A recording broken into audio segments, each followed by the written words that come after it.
фароғат Сангинова ҳамсари Ҳикматулло Сайфуллозода иддао дорад, ки шавҳари зиндонияш ба COVID-19 гирифтор шудааст ва ӯро дуруст муолиҷа намекунанд.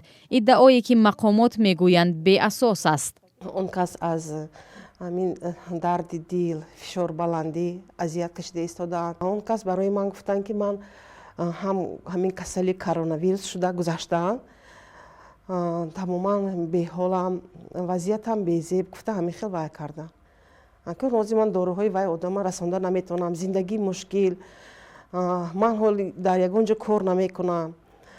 Барои ҳамин намедонам чӣ кор кунем. Инҷо фарзандам аст, инҷо шавҳарам.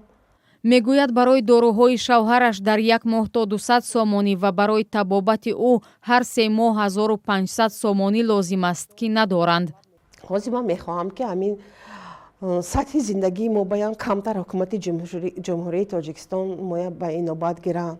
Ман мисол кор намекунам, ман зане ки хонашин, саломатим хуб не, фарзанди хурдиам бемор, ваям ман табобат кар натавониста истодаам. ҳамсари узви зиндонии ҳизби мамнӯи наҳзати исломӣ мегӯяд, ки иҷозаи муколамаи зиёд бо шавҳараш надорад ва нигарони аҳволи ӯст.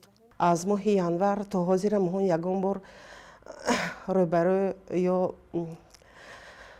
вохӯрии кӯтоҳмуддат ақаллан надоданд.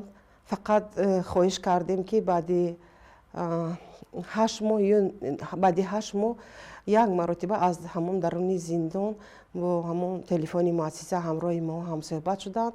Баъди вай ҳозир акун дар як ҳафта як маротиба ҳамсӯҳбат мешаванд.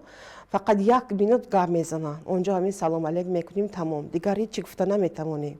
Мансурҷон Умаров, масъули умури зиндонҳо дар вазорати адлия мегӯяд, дидорбинӣ бо тамоми маҳбусон барои роҳ надодан ба сирояти коронавирус манъ аст. ӯ гуфт вазъи сиҳатии Сайфуллозода хуб аст, вале эътироф кард, ки дар маҳбас ҳамаи доруҳо дастрас нест. Ҳикматулло Сайфуллозодаи 70-сола узви раёсати ҳизби мамнӯи наҳзати исломиро соли 2016 бо гуноҳи даст доштан дар табаддулоти нофарҷоми моҳи сентябри соли 2015 ба 16 соли зиндон маҳкум карданд.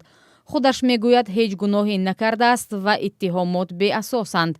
созмонҳои ҳомии ҳуқуқ борҳо аз ҳукумати Тоҷикистон хостанд, ки ӯро аз зиндон озод кунанд.